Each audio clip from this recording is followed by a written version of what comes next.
Meet the computer you can talk to. With Copilot on Windows, working, creating, and collaborating is as easy as talking. Got writer's block? Share your screen with Copilot Vision to help spark inspiration, and use Copilot Voice to have a conversation and brainstorm ideas. Or maybe you need some tech help.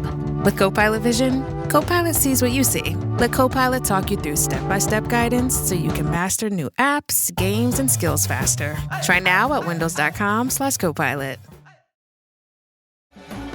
Looking for the perfect gift? Blink has you covered. With a Blink security camera, you're giving the gift of peace of mind. A camera? Isn't that hard for them to set up? It's simple to install anywhere, and they'll always know what's happening at home. Okay, that's actually perfect.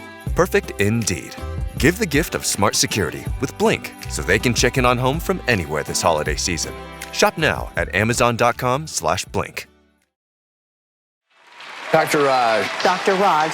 Dr. Raj Dasgupta. The most interesting pulmonologist in the world. Welcome to the Dr. Raj Podcast, a show all about empowering knowledge, addressing difficult topics, raising awareness, and being positive. Dr. Raj is a quadruple board-certified physician, associate professor of clinical medicine, and the associate program director of internal medicine residency. He was a co-host on the TNT series Chasing the Cure with Ann Curry, as well as a regular on the TV show The Doctors. And now, here's our show. Hi, and welcome to the Dr. Raj Podcast. And what is this a podcast of? A podcast of happiness and wellness, great stories, amazing people. And today, I have a special guest to talk about a very difficult topic. And what is that topic? Intimacy. And it is difficult because intimacy often involves personal vulnerability, past experiences, potentially really sensitive topics that can make people feel uncomfortable. And many people struggle with this aspect of communication in relationships.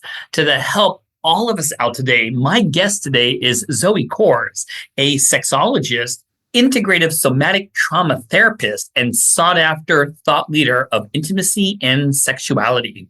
Her book, Radical Intimacy, Cultivate the Deeply Connected Relationship You Desire and Deserve, is available wherever you buy books. She is the resident sex and intimacy coach and distributor at Sexual Wellness app, Coral. Zoë is a former senior editor and creative director of LA Yoga Magazine and has appeared in the Washington Post, Newsweek, Cosmopolitan, Well Plus Good, Bustle, and many other publications. And with that being said, Zoë, how are you doing today? I'm great, Dr. Raj. It's so good to be here with you. Cool. I mean, we're venturing into a topic that, yes, like I said in the intro, it's often uncomfortable, even for me, who talks all the time. Yeah. So I think before we go diving deep, I do got some general questions to kind of set the groundwork. Are you ready, Zoë? I am. All right. So what does a sex and intimacy coach do? Yeah. It's an excellent question. And essentially, I help people cultivate deeply connected relationships to really get connected and feel connected to the people in their lives. And specifically, I help people have a more enjoyable experience of sex. That all sounds amazing, but how does it actually work? Everything sounds good in theory. I'm like, wow, I'm clapping my hands already. When I tell people that I'm a sex coach, everybody wants to know, like, wait a minute. So do you get in the room with people and call the plays? No, it's not that kind of coaching. That's so funny. We need a 20-second timeout over here. Yeah, right. It looks a lot like therapy. It looks a lot like when you go to a therapist. So I work exclusively on Zoom. Okay. I'm meeting with my clients through the screen, and we I've done a lot of coaching by phone as well, but I like to see their faces, and I like them to see my faces. It helps the intimacy. I used to feel like if people had to look at me, then it would be harder for them, but And those moments for sure happen. But for the most part, it's great to see each other and to establish that kind of rapport. And it helps me read and track what's happening in their bodies as they're talking about the things that are so difficult. So let me ask the obvious question. So does both partners always have to be there? Or are you doing some coaching on a solo basis where kind of like, hey, let me give you the advice, you go and practice and let me know what happens? Or do you kind of feel it works better when both people are there? You know what I'm saying? Yeah, I do know what you're saying. And unlike therapy, when you go to a couples therapist, the therapist, it's part of the licensing protocol that they don't ever see couples individually. One of the reasons why I decided not to be a licensed therapist, but to actually go the coaching route is because I work in different ways and I want the freedom to be able to work that way. Typically, when I have a couple, I see the couple together and then I do some sessions with them individually and together. It depends on the case and it depends on what they're coming with and it depends on who is dealing with what. Sometimes I have plenty of clients that are individuals and come to me as individuals. So however they present themselves, we start to explore whether it's something that would be better served in couples work or in individual work. So let me ask you this. So even though I'm sure they're paying for it, it's their time, do they kind of hold back and you're like, come on, tell me the truth? Are they like always or do you have to like just get in there to get the real story? Or does it take like 5, 6, 7 sessions just to get down to it really is the problem, to get to the root cause? I don't know that people really ask me this very often, but people like to talk. They're so happy to finally have a safe place to talk about all this stuff that it all comes out. The value of having some individual sessions when I'm working with a couple is that you can use those sessions to protect the partner or protect the relationship from some of the things that might be really hurtful. And that happens a lot in the beginning because we don't have a common language yet. We're not sure what's actually happening under the surface. But once a couple starts to really understand how sexuality works, it becomes much easier to say things and deliver their own preferences, ways in which they're stuck, some of their turnoffs in ways that don't have to be taken personally. They're not criticisms anymore because we're making room for everybody to have their own experience. And, there's a lot of past history and trauma, and that trauma can come in, it's not always, when we think of trauma, these days we have a much broader understanding of the way trauma lives in the body and the way trauma affects us. It doesn't have to be a big, nameable act of violence or abuse. There are small traumas, small T traumas, we call them, that affect your nervous system that you kind of bring to the relationship and when you have that awareness, you can work together as a team to either heal some of those things or avoid some of those things. So I'm going to be a little nosy here. So who are your clients? I don't need social security numbers and driver's license, but who really comes to your platform to get these great tips? Yeah, I have sort of buckets of demographic when it comes to people seeking my support. I often will talk to people who are in their 30s that have been together for a little while. Many of them have kids.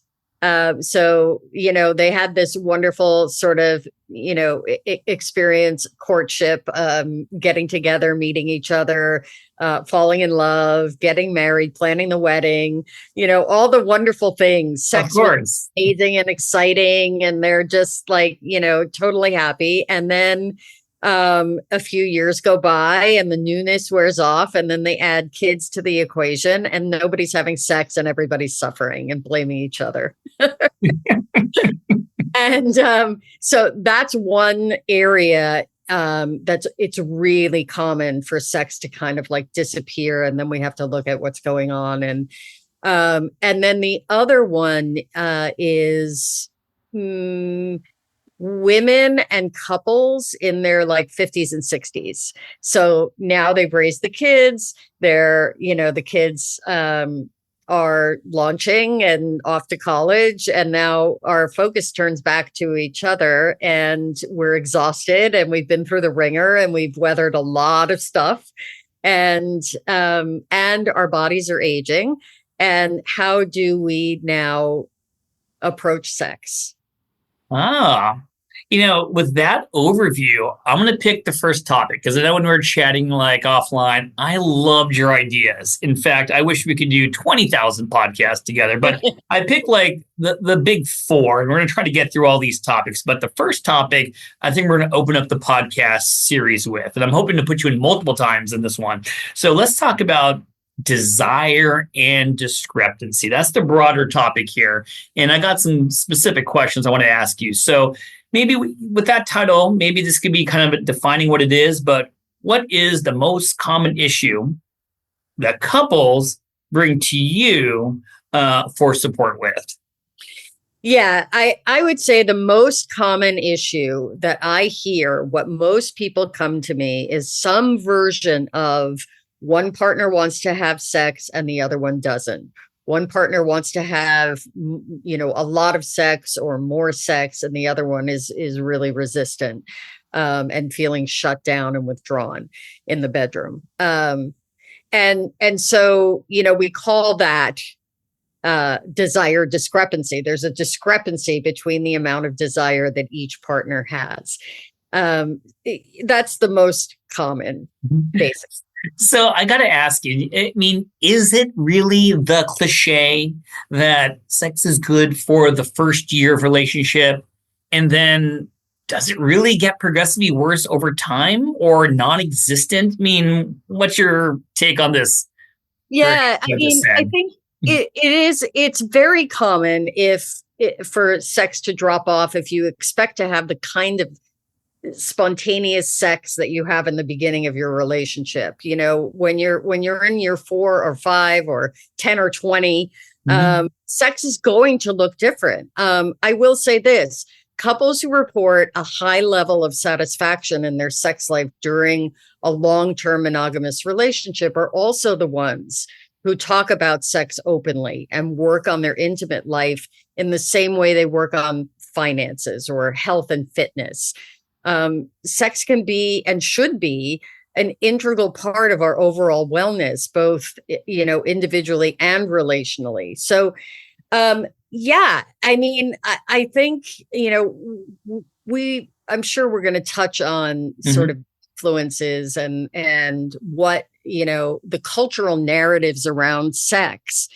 When you think that good sex, your definition of good sex is that sort of discovery period where you're everything in your life, your job, your work, everything sort of falls by the wayside so that you can feed that passion and fan those flames. It's a delicious and exciting and wonderful part of the relationship, and that ends.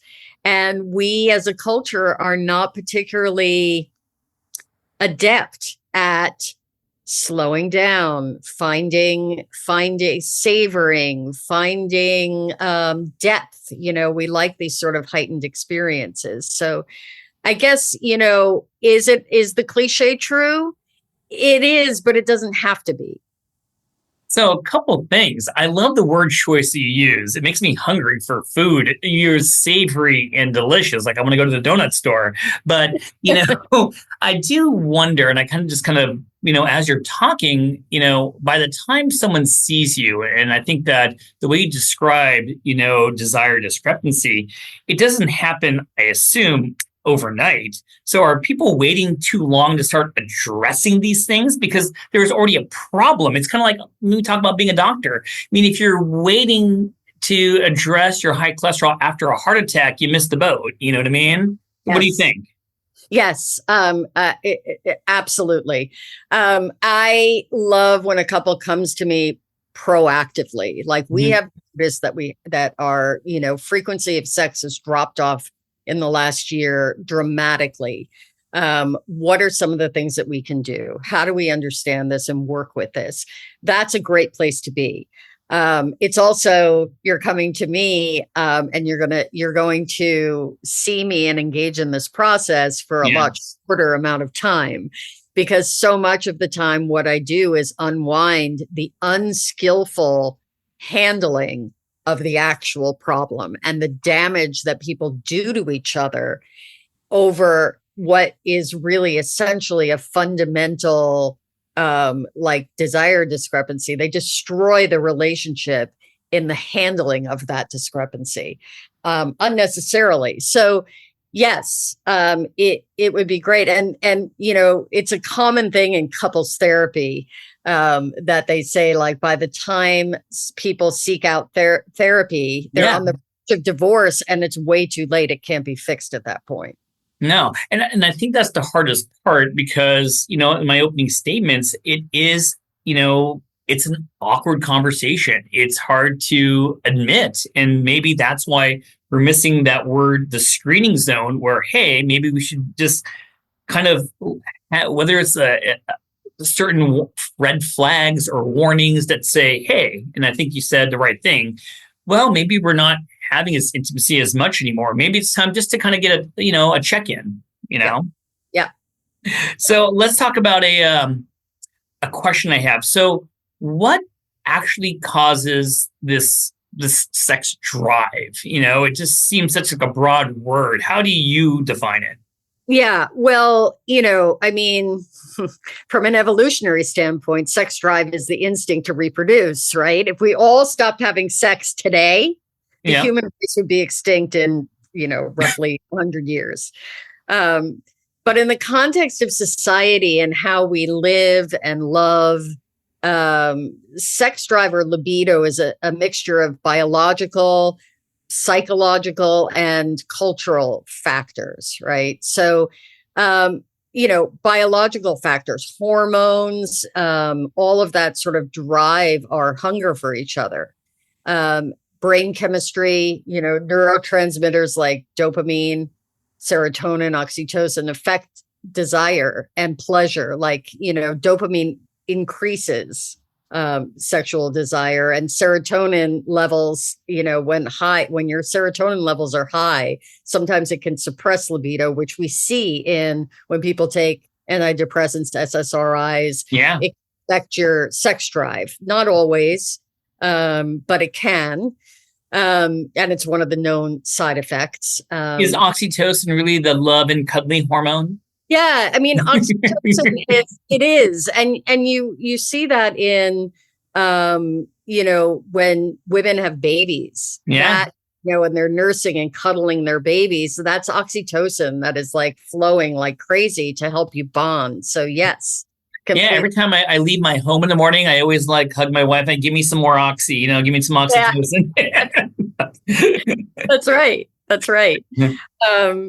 And that's something that I work with. I tend to be less of a technical. I have a friend who's a coach who's like all about neuroscience and brain science. And she's a total geek about all of that stuff. And I tend not to be, but it is really under a lot of the things that I have my clients do. Practices are to build up that oxytocin and that all of that. So, there are all those biological factors that contribute to sex. And, but there's also a sort of, the sex drive is also, for connection. We are tactile, connective, social creatures. And there's a lot of that psychology that goes into driving us to want that level of connection. Thursday Night Football is on, and it's only on Prime Video. Brilliant, just brilliant. This week, the West Coast action heats up when the Rams meet the Seahawks in a huge divisional showdown. Coverage begins at 7 p.m. Eastern with football's best party, TNF Tonight, presented by Verizon. And don't miss the Broncos and Chiefs on Christmas night. It's Thursday Night Football, only on Prime Video. Not a Prime member? Not a problem. Simply sign up for a 30-day free trial. Restrictions apply. See Amazon.com/Amazon Prime for details. REI Co-op presents a perfect outdoor moment with the perfect gift. Picture this. You're ripping with your favorite person. Bluebird skies, blower powder, and frankly, you're skiing like legends. So sick. Another lap? Thanks to REI's curation, from lid to sticks, you nailed the gift. No way. How'd you know? Does it get more perfect than that? Give without guessing. Shop in store or visit rei.com. So what are things that we can do, we can work on to actually, if we wanted to improve our sex drive, what are things and tips that you could say that people can do quite easy? Yeah. Okay. So there are 5 things that I can get organized here. I like organization. All right. For those of you listening in, get a pen, right? Yep. This is the basis of what I do, basically, right? Is to get people connected. And it takes considerable time and willingness to unravel, all of the complexities of our individual relationship with ourselves and our relational history and dynamics. So outside of like individual coaching or reading my book or doing my online program, where that will take you through a much more sort of lengthy process and strategic process. Here are like the 5 things to start with. Okay. The first one is start talking about sex, right? Okay. And that conversation on a regular basis and get used to being able to talk about sex. Some couples can do this easily. Some couples is excruciating for them to talk about sex. And so when you have those conversations, start with curiosity and kindness, right? Get curious about yourself and your partner as 2 individuals, right? Because you feel some sort of way and you're having an experience of your body or your energy and you have that sort of, you're seeing it through the lens of what your partner's doing to you. That's not helpful. That conversation won't go well. Right?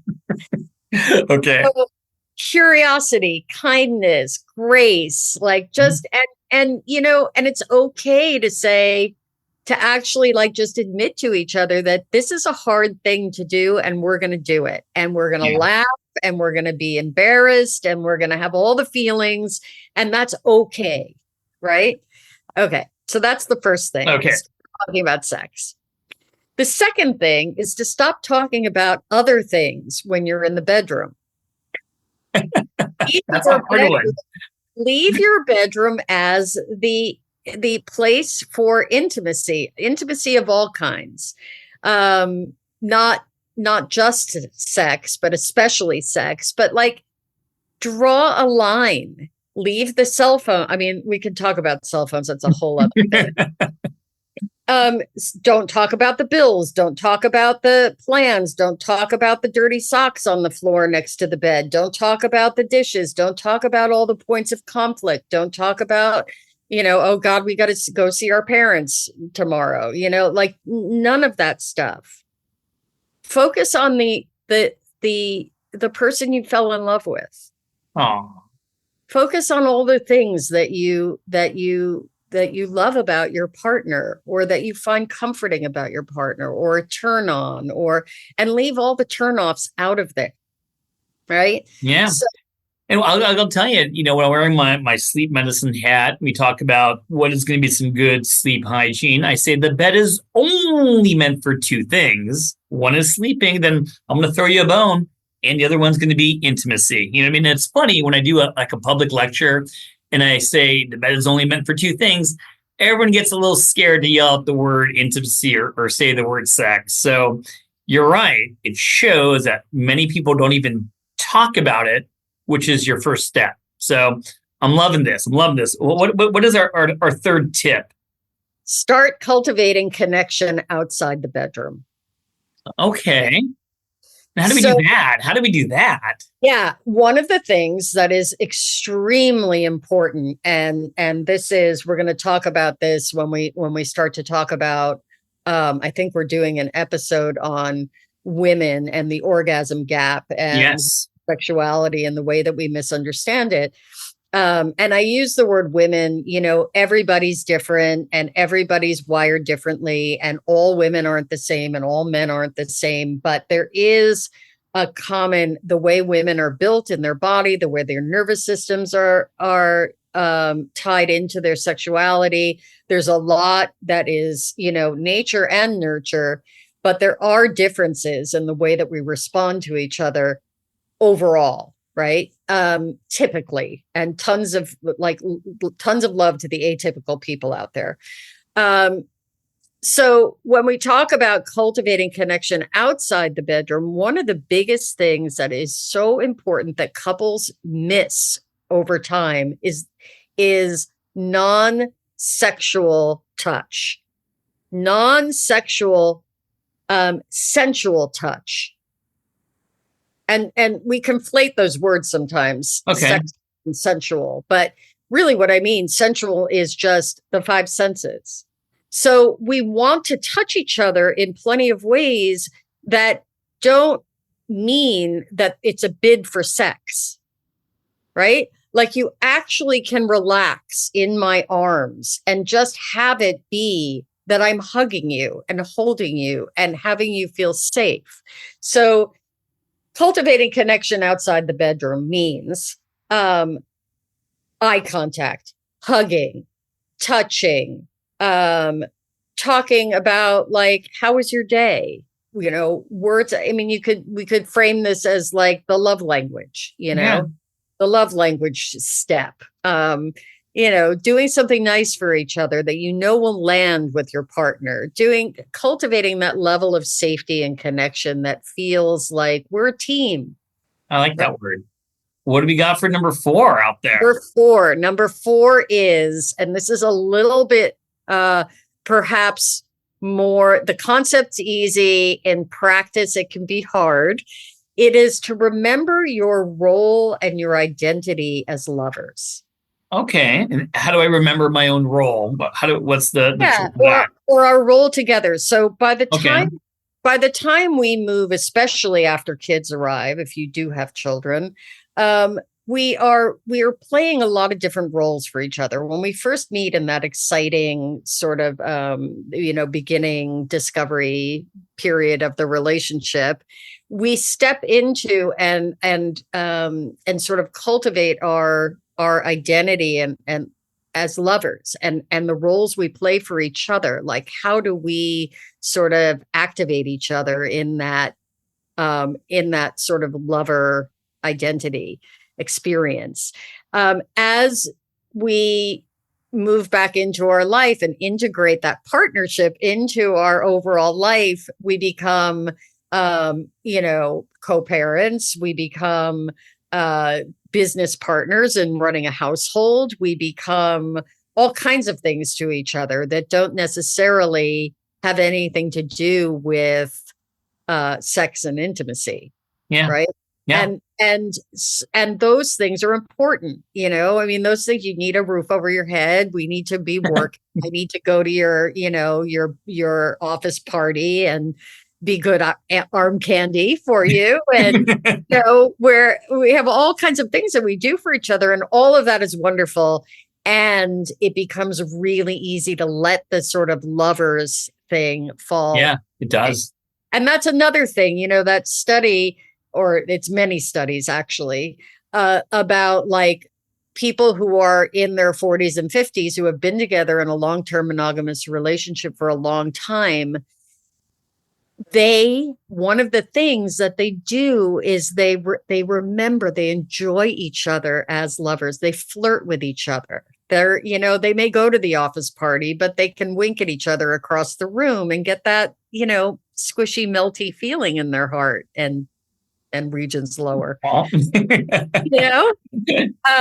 So So remember your role and identity as lovers. And flirt with each other. Yeah, I'm taking little notes while you're writing. I love these, man. Even though it's going to be on the podcast, I love them. So anyways. The last one. What is the last one? What is it? The last one is your individual relationship with yourself. You absolutely, we change over time, right? And we are individual sexual beings. We have our own relationship to our own bodies, our bodies in general, right? And especially our genitals. Like that's our most personal, private, tender, magical, if you ask me, the sexologist, part of our body. And we have desires and needs and challenges and, deliciousness all in our own sort of systems. And it's we're raised, some people, a good portion of us are raised to feel like sex is, it only happens with someone else. That sex is something that we do when we are in partnership. And no matter how that plays out for you, whether it's through self-stimulation or masturbation or whatever it is for you, even if it isn't taking action in that way, we still have a relationship with our own sexuality. So it's really important that we, when we're talking about what you can do to close the desire gap, you have to be able to know yourself, to be able to communicate that to your partner so that you can enlist their help in creating the conditions in which you will feel like having sex. You will feel like you desire them, right? No, definitely. So for the 5 tips, this kind of leads to my last question for this seg, which is these are going to be a good foundation by going through these tips, talking about sex, cultivating, knowing yourself, knowing your role. As I'm listening to you, taking a couple notes here, am I wrong to assume these are these are obtainable goals? You could do these things. A lot of it is just trying to be a good person and being caring. I don't think that you're asking a lot of most individuals, which is kind of scary that I just assume we all want to make our partners feel special. I just assume that we realize that we're ignoring, sometimes mom and dad because we have kids or a pet or a job. It's amazing how people lose sight of the foundation. Am I saying it correctly? You're totally saying it correctly. Dr. Raj, that is, I do believe that most people have good hearts. Yeah. It's rare that a couple comes to me and they can be in terrible conflict and really hurting each other. And neither of them want to be hurting each other, Yeah. So it's, okay. It can get very simple and proactive as well. So even not having issues in the bedroom or desire discrepancy. Mm-hmm. These are good practices just in healthy relating. Thank you for listening to another episode of the Dr. Raj podcast. If you enjoy the show, then please make sure to follow us on your favorite podcast app and leave a rating while you're there. This show is for educational and entertainment purposes only and is not intended as medical advice. This has been a production of MedPrep2Go, and you can learn more at medprep2go.com.